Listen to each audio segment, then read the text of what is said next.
Good morning everyone. তো দেখতেই পাচ্ছ আমি আজকে সকাল সকাল ঘুম থেকে উঠে পড়েছি আর উঠেই ছটফট ফ্রেশ হয়ে রেডিও হয়ে নিয়েছি, কারণ আমাদের গ্রামে এখন চলছে অগ্রহায়ণ মাসে এই নবান্ন উৎসবটা। তো তোমাদের কাদের কাদের গ্রামে এই নবান্ন উৎসবটা হয় আমাকে কিন্তু কমেন্টে অবশ্যই জানিয়ে দিও। তো এই যে দেখতেই পাচ্ছ আমি এখন ফল ফুল সমস্ত কিছু নিয়ে এই পুজোর দিতে চললাম। তো চলো ভিডিওটা কন্টিনিউ করতে থাকো, তোমাদের আশা করি অনেকটা ভালো লাগবে ভিডিওটা। তো এই যে দেখো আমি এখন ঠাকুর মন্দিরে চলেও এসেছি পুজো দেওয়ার জন্য।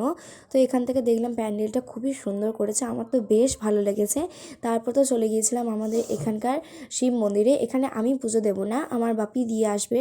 তারপরে আমি যখন এই রাস্তা দিয়ে এসেছিলাম সেই জন্য ভাবলাম তোমাদের সাথে একটা ভিডিও শেয়ার করেই ফেলি, তো সেই জন্যই করলাম। তারপর তো চলে গিয়েছিলাম আরও একটা ঠাকুরতলাতে, সেখানে গিয়েও পুজো দেওয়া কমপ্লিট করে আমি আর আমার বোন দুজন মিলে বেরিয়ে পড়েছি।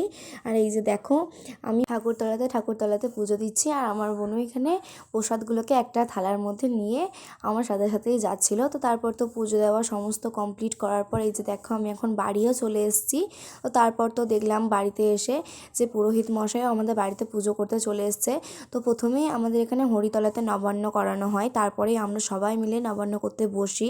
তো দেখো প্রথমেই পুরোহিত মশাই এখানে ঠাকুরতলাতে পুজোটা করিয়ে দিলেন, দেন তারপর তো আবার ঘরের মধ্যেও পুজো করাতে চলে গেছেন।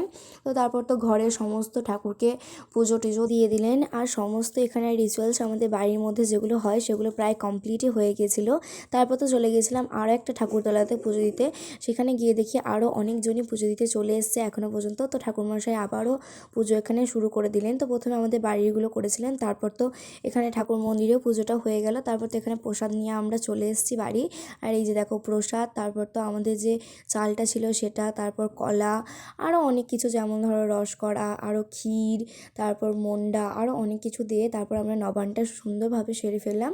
আর তারপরেই তো আমি চলে গিয়েছিলাম মায়ের কাছে রান্না বান্নাতে একটু হেল্প করার জন্য, কেননা একা হাতে এত কিছু করা তো কখনোই পসিবল না, কারণ বাড়িতে অনেকই লোকজন ছিল।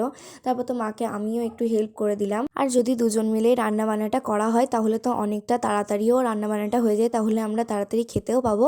তো সেই জন্য দেখো আমিও টুকটাক যেটা পারছিলাম সেটুকু করে দিচ্ছিলাম, কারণ মায়ের অনেকটাই হয়ে গেছিলো। তারপর তো এদিকে গিয়ে দেখি মা শেষমেশ এখানে বড়িটাও করে নিচ্ছে। তো তারপর তো আমাদেরকে খেতেও দেওয়া হবে। তো চলো এবার দেখা যাক আমরা কী কী খেয়েছিলাম আর কী কী রান্না হয়েছিল। তো এই যে দেখো প্রথমেই রান্না হয়েছিল ভাত, তারপরে হয়েছিল 5-6 রকমের ভাজাভুজি। সেখানের মধ্যে ছিল কলা ভাজা, বড়ি ভাজা, মূলো ভাজা, তারপর হচ্ছে বেগুন ভাজা, আরও বড়ি, আরও অনেক কিছুই ছিল। তারপর তো করেছিল মা এখানে পাঁচমেশালি একটা শাক, এটাতে কি কি শাক আছে আমি ঠিকঠাক তাও জানি না।